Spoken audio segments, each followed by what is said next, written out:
The Philadelphia 76ers hit an absolute home run, bringing in Guerschon Yabusele on a minimum contract following his impressive Olympic performance. However, was it too much of a home run for the Sixers team to the point where there is no chance in Guerschon Yabusele re-signing with the organization due to the financial stipulations? And would it be best served for them to maximize their value? I want to answer these questions in this video, speak about what he's bringing to the Sixers team, and why I think maybe maximizing the value is not the priority here. But let's dive right into it and start off with what Yabusele is bringing to the Sixers team so far this season, averaging 9.5 points per game, 5.1 rebounds, shooting 49.2% from the field, 38.5% from beyond the arc, just 29 years old, 6'8" there. And to speak a little bit about him in an increased opportunity, let's take a look at his stats when he plays 25 plus minutes or more. Once again, shout out to Philly Sixers to Galaxy for tweeting this out. And in 25 plus minutes or more, he's averaging 13.7 points per game, 7.1 rebounds,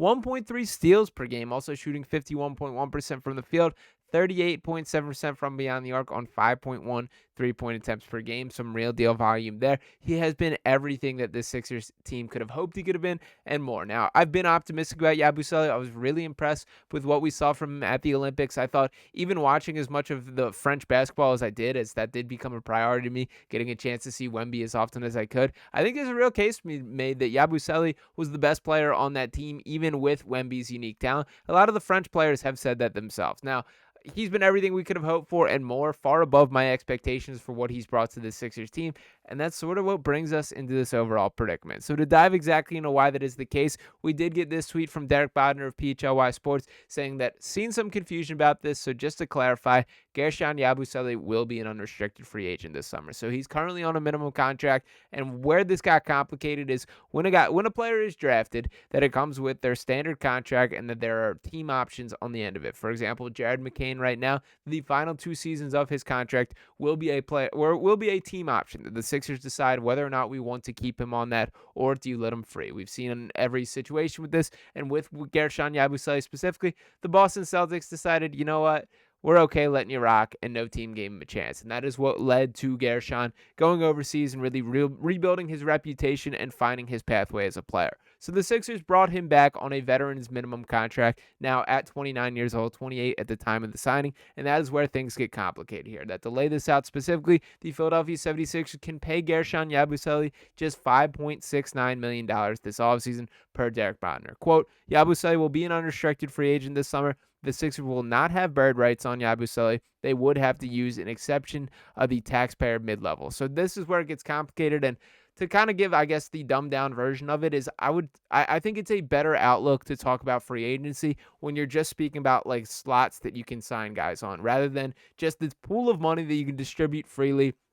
There are different kind of categories that player fall in. The max contract guys, which obviously we spoke plenty about with the Paul Georges, with the Tyrese Maxeys, with Joel Embiid. And to use this exact comparison here, why it was important the order of operations in which the Sixers did things this past offseason was so you had that additional max contract for Paul George, that you can go above the cap to re-sign your own players. You cannot go above it to bring in new players. And that is why with the Sixers specifically that they did this politicking dance with Tyrese Maxey, not giving him his max extension until Paul George had already put pen to paper there. And that is why that was important. They basically created an additional max slot by delaying the order of operations and making sure you took care of that ahead of time. Now, in the, I guess, lower version of this on the salary cap, that is where we start talking about guys like Guerschon Yabusele. Now, certainly cap space matters, and that's when you can kind of divvy things up. The Sixers are not going to have the luxury of having that type of flexibility moving forward because you made such a high investment with players like Paul George, like Joel Embiid, like Tyrese Maxey, those being the 3 right there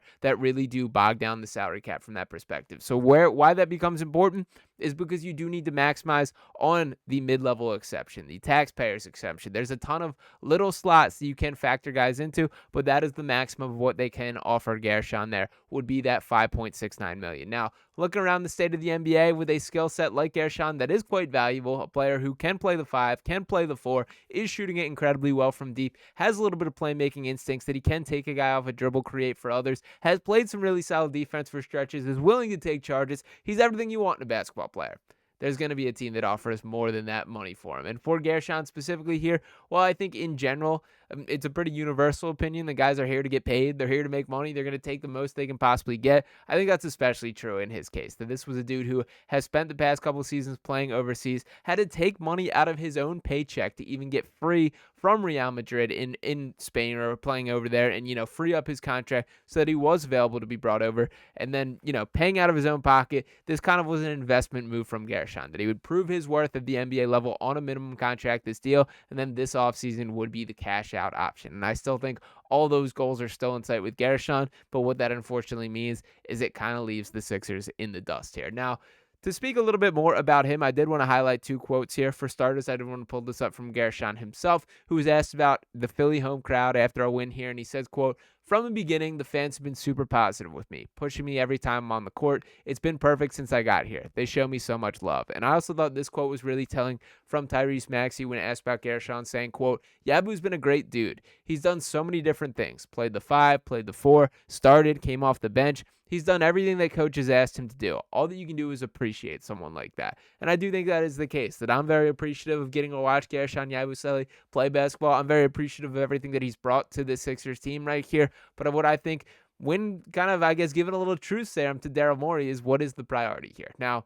we see a pretty clear, notable role that Yabusele is a part of on the Sixers team. Frankly, a larger role than I think any one of us would have guessed coming into the season. And I did think this was absolutely going to be a guy in the rotation, in the mix. But I still think there's a world where the best version of this Sixers team shakes out that he is the starting power forward here. To kind of look at the depth chart, still a lot more questions than answered, that we have not seen enough of a sample size from the three stars in Maxey, George, and Embiid there. Those are obviously the locks to be in that starting lineup. Kelly Oubre Jr., I think, has been pretty excellent in his role as the starting shooting guard, particularly his defensive first mentality, which is not something that I had come to expect from Kelly Oubre, but that is what we're seeing on the floor this season. KJ Martin was absolutely playing very well in that starting role, but unfortunately, he's battling an injury now. He's been the latest player to come on the list. We see a guy like Caleb Martin, who the expectation was that he would be in the starting lineup. We're finally seeing the version of him that we expected to be in Philadelphia all along, with that Christmas performance really being the staple, the exclamation point that we've seen thus far. But Guerschon Yabusele very clearly in this same mix. Frankly, if you're cutting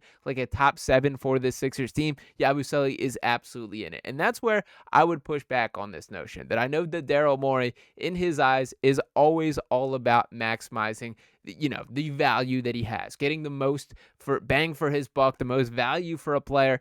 And if we are doing that, to objectively call this what it is, if that is the game plan, the right move is to trade Yabusele. That veteran minimums contracts are more valuable now than ever because of the CBA and because of the restrictions that come, that you very likely can get a couple of draft picks for Guerschon, or at least one first-round pick for Guerschon, as well as another player. But I don't think that's the move here. Frankly, this Sixers team is built to contend this year, and if that is the reality, that he wears his heart on his sleeve, he plays every minute like it's last for the remainder of the season, and then walks away, so be it, man. I think this is the type of player that can swing a playoff series, the type of player that you should be targeting around the trade deadline, that all win-now contenders could use. I could make the argument right now that I think he's the truest, most modern power forward that you've had during the Joel Embiid era, that his ability to be a floor spacer, to knock down three-pointers at the rate that he does, and do more than that there is some defensive ability there. He does wear his heart on his sleeve. He does take charges. He competes. He can play make a little bit. He's a good rebounder. You can play him at the 4 or the 5. These are all positive things for players that we should want on this Sixers team. So while conceptually I understand this mindset that this is a difficult decision to make, and the, I guess, logistical standpoint of Daryl Morey is certainly going to scream to trade this guy, I think you got to fight this urge at this state in this game. You can only go all in so many times, and this is absolutely one of the years for this Sixers team. Sure, it looked like things were going off the rails already this season, but they're finally starting to scrap back. If that continues over the next month, and that there is not a clear path to the playoffs for the Sixers team, maybe you can sell me on that. The good move is to sell this guy off, trade him at the deadline, get something, and kick that can down the line a little bit. But as currently constructed, this Sixers team is built to contend. They've just kind of stumbled out of the gate and are finally getting back on track. So now that that is the case, Guerschon Yabusele should absolutely be a part of that playoff run. And I think it would be a huge mistake if that they do value that maximizing what you can get in return over what he can bring on the floor. But ultimately, still plenty of time until the trade deadline. I do think these discussions are going to continue. I do expect there to be a pretty significant market for Yabusele. Again, I do think he's the type of player that just about every contender should be looking to trade for. Pretty unique style of player and a guy that clearly has brought something to the Sixers team. And I do hope that we see him after the deadline and well into the playoffs. But let me know what you guys think in the comments. Is it worth it to maximize the asset and get something in return? Or should they go to battle with Yabusele for one playoff run and then let the cards fall as they may at the end of things? That's how I lean on this side of the conversation. But let me know what you guys agree, if you agree with me or not. Drop your comments below. As always, appreciate each and every one of you guys tuning in this video. Make sure you're smashing that subscribe button if you have not already. Drop a like on this video here. I'll be talking to you next time right here on Sixers Digest. Peace.